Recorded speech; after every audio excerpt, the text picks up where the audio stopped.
السلام علیکم ورحمۃ اللہ وبرکاتہ۔ بسم اللہ الرحمن الرحیم۔ اللہ تعالیٰ نے مختلف دنوں کو مختلف دنوں پر فضیلت اور برتری بخشی ہے،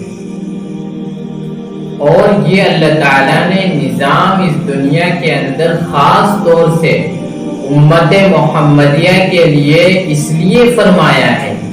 یہ امت محمدیہ کو یہ فضیلت دنوں کی اس لیے عطا فرمائی ہے تاکہ امت ایک نئی موٹیویشن کے ساتھ، ایک نئے انسپریشن کے ساتھ عبادات کی لذت کو پا سکے، اللہ تعالیٰ کی یاد میں مشغول ہو سکے، اللہ تعالیٰ کے ذکر کے اندر منہمک ہو سکے، اللہ تعالیٰ کی اس امپورٹنس کو، اس فضیلت کو، اس برتری کو، اس عظمت کو سامنے رکھتے ہوئے اس کی یاد میں مشغول ہو جائے، اس کے سامنے سردریز ہو جائے، اس کے راستے میں مال کو خرچ کرنے والے بن جائے۔ اسی طریقے پر یہ جو دن چل رہے ہیں، جن سے ہم گزر رہے ہیں، یہ وہ ایام چل رہے ہیں، یہ وہ دن چل رہے ہیں جن کی بہت امپورٹنس اور فضیلت ہے۔ قرآن کریم میں آپ جب سورہ فجر اٹھا کر دیکھیں گے، اس کے اندر اللہ تبارک و تعالی نے کیا فرمایا؟ والفجر وليال عشر۔ یہ بات یاد رکھیے کہ اللہ تعالیٰ جب قرآن کریم میں کوئی قسم کھاتے ہیں تو وہ قسم اس لیے کھاتے ہیں کہ اللہ کی نظر میں اس کی امپورٹنس ہوتی ہے، فضیلت ہوتی ہے، عظمت ہوتی ہے، اس لیے اللہ تعالیٰ نے سب سے پہلے قسم کھائی والفجر، قسم ہے فجر کے وقت کی، ولیال عشر، اور قسم ہے 10 راتوں کی۔ جمہور علماء اور مفسرین کا قول اور مسلک یہ ہے کہ ان 10 راتوں سے مراد ذی الحجہ کی شروع کی 10 راتیں ہیں۔ بعد نے رمضان کی 10 راتوں کو بھی قرار دیا ہے، لیکن جمہور علماء کی تفسیر یہ ہے کہ ان 10 راتوں سے مراد ذی الحجہ کی شروع کی 10 راتیں ہیں۔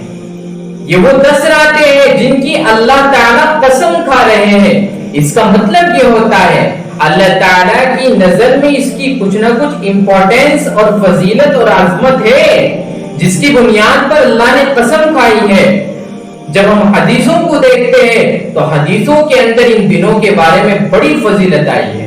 اللہ اکبر کبھی آپ حدیث سنیں گے حیران رہ جائیں گے۔ اللہ کے نبی علیہ السلام نے فرمایا کہ اللہ تعالیٰ کے نزدیک ان دنوں میں کیے جانے والے اعمال سے زیادہ محبوب عمل کوئی ہے ہی نہیں۔ اللہ کے نزدیک اگر کوئی محبوب عمل کسی وقت میں کیے جانے والا ہے تو وہ ان 10 دنوں میں کیے جانے والا ہے۔ صحابہ نے عرض کیا یا رسول اللہ جہادو، کیا جہاد سے بھی زیادہ محبوب عمل ان دنوں کے درمیان میں ہے؟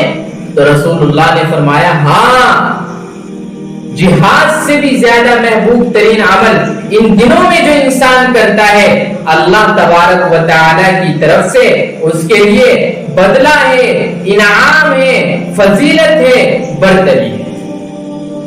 اللہ کے نبی علیہ السلام کی حدیث کے ذریعے ان دنوں کی امپورٹنس واضح ہے، فضیلت واضح ہے۔ یہ ذی الحجہ کا مہینہ چل رہا ہے، یہ وہ مہینہ ہے جس میں اسلام کا ایک عظیم رکن، جس پر اسلام کا ڈھانچہ کھڑا ہوا ہے، اسلام کی بنیاد کھڑی ہوئی ہے، اسلام کا ایک پلر ہے، اس کو ادا کیا جاتا ہے۔ والفجر کے اندر سب سے پہلے جو قسم کھائی گئی ہے وہ قسم کھائی گئی ہے اس دن کے اندر جو سب سے امپورٹنٹ پارٹ ہے فجر کا وقت، اس کی قسم کھائی گئی۔ ولیال عشر کے اندر سال کے اندر جو امپورٹنس راتیں ہیں ان کی قسم کھائی گئی ہے۔ یہ اللہ کا ایک نظام ہے، حدیث کے اندر اس کی کیا عظمت، کیا فضیلت بتائی گئی ہے۔ اللہ کے نبی علیہ الصلوۃ والتسلیم نے فرمایا اس مہینے کے اندر تحلیل ہونی چاہیے، تکبیر ہونی چاہیے، یعنی لا الہ الا اللہ کی تسبیح پڑھنی چاہیے، اللہ اکبر کی تسبیح پڑھنی چاہیے، کثرت سے انسان کو روزے رکھنے چاہیے، اللہ کے راستے میں خرچ کرنا چاہیے، نوافل کا اہتمام کرنا چاہیے۔ یہ سب احادیث سے ثابت ہے.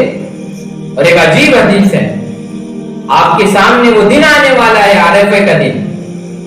اللہ تعالیٰ نے سال کے اندر 4 مہینوں کو مقدس اور بابرکت بنایا، فضیلت والا بنایا. اور وہ 4 مہینے محرم، رجب، ذوالقعدہ، ذی الحجہ. اسی طریقے سے اللہ تعالیٰ نے پورے سال کے اندر 4 دنوں کو افضل بنایا. ایک تو عیدین، عید الفطر کا دن اور عید الاضحیٰ کا دن، دوسرا جمعے کا دن، تیسرا عرفے کا دن. عرفے کا دن کون سا دن ہوتا ہے؟ عرفے کا دن وہ ہوتا ہے جس دن میدان عرفات میں جا کر حاجی لوگ قیام کرتے ہیں، اور وہ دن ہوتا ہے 9 ذی الحجہ کے اندر. مثال کے طور پر ہماری اس ٹائم تاریخ عربی کی اور انگریزی کی ایک ساتھ چل رہی ہے، تو 9 تاریخ کا دن عرفے کا دن کہلائے گا. اس دن ہمیں روزہ رکھنے کا اہتمام کرنا چاہیے. عجیب حدیث ہے، رسول اللہ صلی اللہ علیہ وسلم فرماتے ہیں صیام یوم عرفۃ انی احتسب علی اللہ ان یکفر السنۃ بعدہ والسنۃ التي قبلہ. یوم عرفہ کے دن کا روزہ رکھنے کی وجہ سے مجھے امید ہے اللہ سے کہ اللہ تعالی اس کے بعد آنے والے سال کے گناہوں کو بھی بخش دے گا اور اس سے پہلے والے سال کے گناہوں کا بھی کفارہ بنے گا. یہ عرفے کے دن کی فضیلت ہے. گویا عرفے کے دن روزہ رکھنے کی وجہ سے انسان کے آئندہ کے گناہ بھی معاف ہو جاتے ہیں اور پچھلی زندگی کے گناہ بھی معاف ہو جاتے ہیں. یہ ان عرفے کے دن کی اور ذی الحجہ کے ایام کی فضیلت ہے. ان دنوں کے اندر کثرت سے وہ تسبیح پڑھنی چاہیے. اللہ اکبر، اللہ اکبر، لا الہ الا اللہ واللہ اکبر، اللہ اکبر وللہ الحمد. اور اس تسبیح کو معنی کے استحضار کے ساتھ، اس کے مفہوم کو سمجھتے ہوئے، اس کے میننگ کو، اس کے ٹرانسلیشن کو سمجھتے ہوئے پڑھنا چاہیے، تاکہ ہماری زبان کے ساتھ ساتھ ہمارے دل سے بھی اللہ تبارک و تعالی کی بڑائی نکلے، اللہ کی کبریائی بیان ہو. جب ایک انسان کی زبان کے ساتھ ساتھ دل سے اللہ رب العزت کی بڑائی اور کبریائی نکلے گی، تو وہ اللہ جس کی آپ کبریائی بیان کر رہے ہیں، بڑائی بیان کر رہے ہیں، جس کی کبریائی آپ کی زبان بیان کر رہی ہے، آپ کا دل بیان کر رہا ہے، وہ اللہ آپ کے دل کی ہر آرزو اور تمنا کو پوری فرمائے گا. لیکن یہ اس وقت ہے جب کہ آپ اخلاص کے ساتھ، للہیت کے ساتھ، خشوع کے ساتھ، خضوع کے ساتھ، انکساری کے ساتھ اس کے حق کو ادا کرنے والے بن جائے.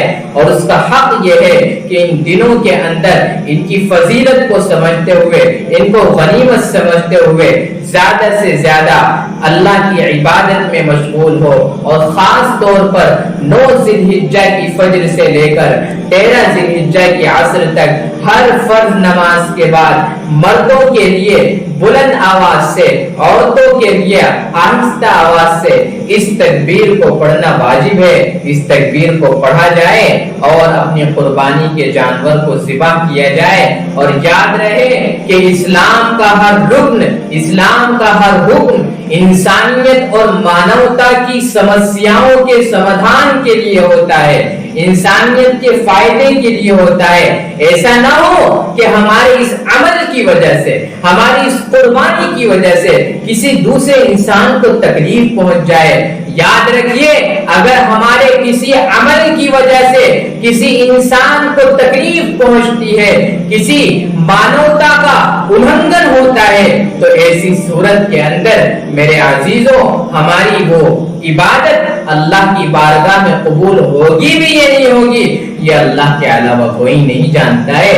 اس لیے اس بات کو بھی زندہ کیا جائے، یاد رکھا جائے اس تاریخ کو بھی کہ ہم قربانی کیوں کرتے ہیں، اس کا کیا پس منظر ہے، اس کا کیا بیک گراؤنڈ ہے.